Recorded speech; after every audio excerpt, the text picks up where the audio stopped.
July 20th, 2017, Linkin Park had sold 100 million albums worldwide, and by September 5th, 2024, they hadn't released new music in 7 years. What happens when the world's biggest nu metal band just disappears? When Chester Bennington died by suicide on July 20th, 2017, it wasn't just the end of a voice, it was the end of an era. Linkin Park had defined a generation with albums like Hybrid Theory and Meteora, selling over 100 million records and becoming the soundtrack to teenage angst worldwide, but then silence. 7 years of it. Dave Farrell openly acknowledged Bennington's passing as the most tragic event in the band's history, and the surviving members faced an impossible question. How do you continue when your voice is gone? Mike Shinoda would later describe finding a new singer as solving an emotional math, emphasizing the importance of a natural fit beyond mere vocal ability. To try and make it not so heavy on ourselves, I would call it like a math problem. Because that to me, it takes the emotion out of it a little bit. It makes it feel doable.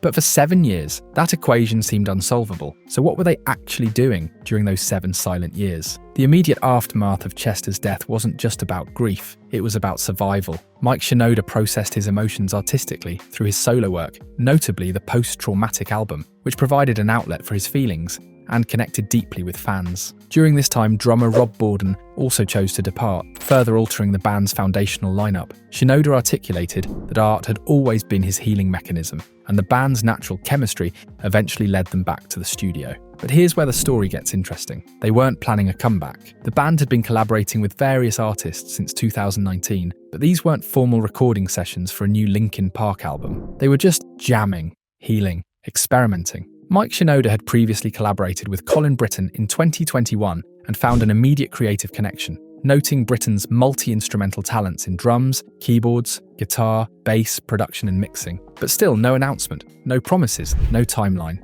Meanwhile, fans were left wondering, was Linkin Park over forever? The weight of Chester's legacy made any decision feel impossible. The band members expressed a collective belief in the continued relevance of Linkin Park's soul despite lineup changes. But how do you honour that without betraying it? The decision to continue was not about finding a copycat of Chester Bennington, but rather about forging a new path that honoured the past while embracing new artistic possibilities. And then something changed. Emily Armstrong was repeatedly recommended to them. Armstrong, previously the co-founder and lead singer of Dead Sara, had actually tried to reach out before. She had even attempted to participate in the 2017 Hollywood Bowl tribute concert for Chester Bennington, but reached out too late. The universe, it seemed, had been trying to connect these pieces for years. Armstrong brought distinct vocal prowess, characterized by rich melodies and powerful, throat-ripping vocals, which critics noted fit naturally within Linkin Park's established sound. Her background in hard rock, alternative metal, and grunge aligned with Linkin Park's genre-blending history. But this wasn't just about vocal compatibility. It was about solving that math problem Mike had described. The process of her integration was described as organic and chemistry-driven. Her ability to seamlessly blend her raw rock vocals with emotive melodies, while also delivering powerful screams, was a significant factor in her successful integration. Here's what made this different from other failed band resurrections. They weren't trying to replace Chester. This strategic choice of a female vocalist served to differentiate the new era from a direct replacement of Bennington, allowing for a fresh narrative and reducing direct comparisons. Quick pause, more than 90% of you guys have not subscribed to the channel, and I would really appreciate it if you could hit that subscribe button. It motivates me to keep making these deep dives. Now back to how they solved the impossible equation. When formally approached about joining, Armstrong experienced a mix of panic and excitement, describing the moment as surreal and life-changing. But the real test wasn't in a studio, it was in front of the world. September 5th, 2024. The band employed a multi-pronged strategy to announce their return, launching a mysterious countdown clock on their website, followed by a live-streamed concert. This single event served as a comprehensive reveal, simultaneously introducing the new singer, performing new music,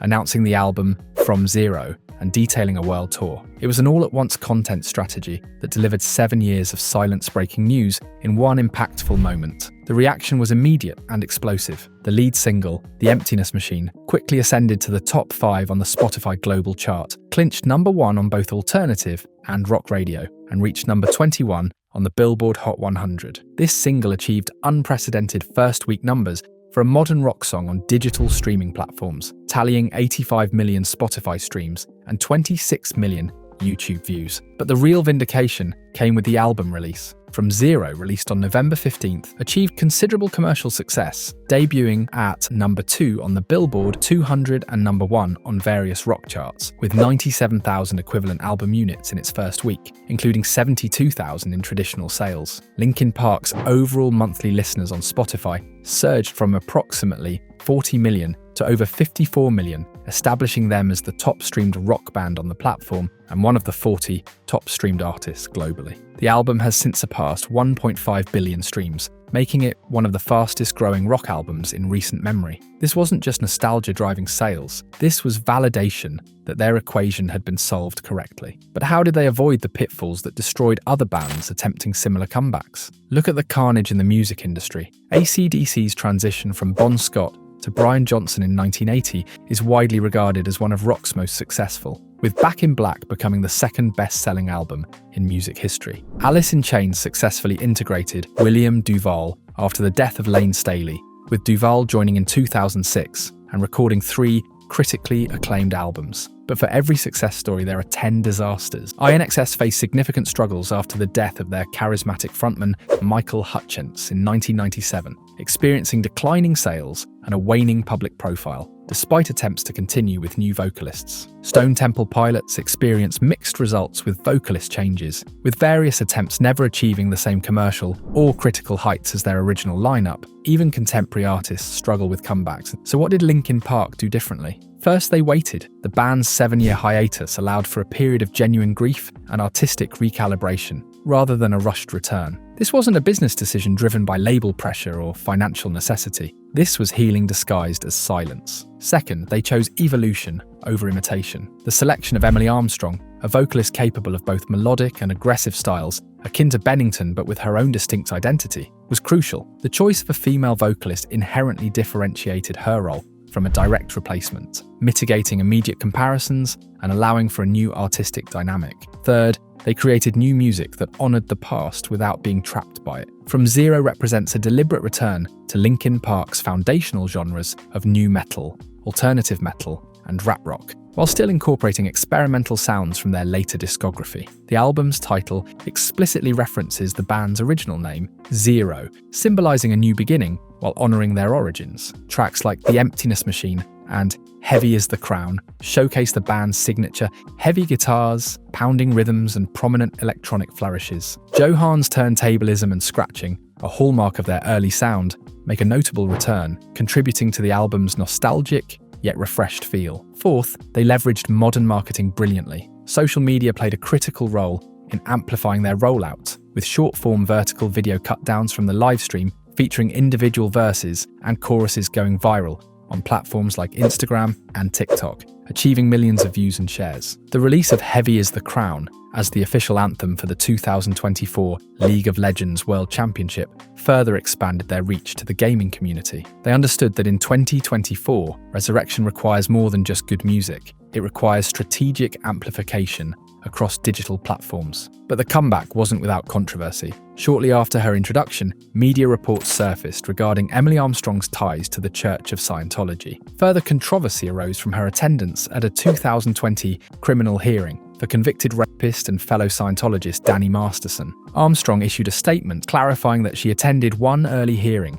in support of a friend, but later realised her mistake and has not spoken to him since, explicitly stating her condemnation of abuse and violence against women. The band faced a choice: abandon their carefully constructed comeback or push forward despite the noise. They chose to let the music speak. From Zero garnered generally favourable reviews. The numbers don't lie. In support of From Zero, Linkin Park embarked on a comprehensive world tour, which began in September 2024 and is scheduled to conclude in June 2026, including 87 shows across Asia, Europe, North America, and South America, with many dates already sold out. This isn't just a victory lap. This is a statement of intent. Interviews with Mike Shinoda indicate a strong likelihood of more new music beyond From Zero, with Shinoda confirming that new songs are already in the works. So here's what the 7-year silence actually accomplished. It wasn't delay, it was preparation. It wasn't abandonment, it was recalibration. It wasn't the end of Linkin Park, it was the beginning of Linkin Park 2.0. The band members' collective belief in the continued relevance of Linkin Park's soul,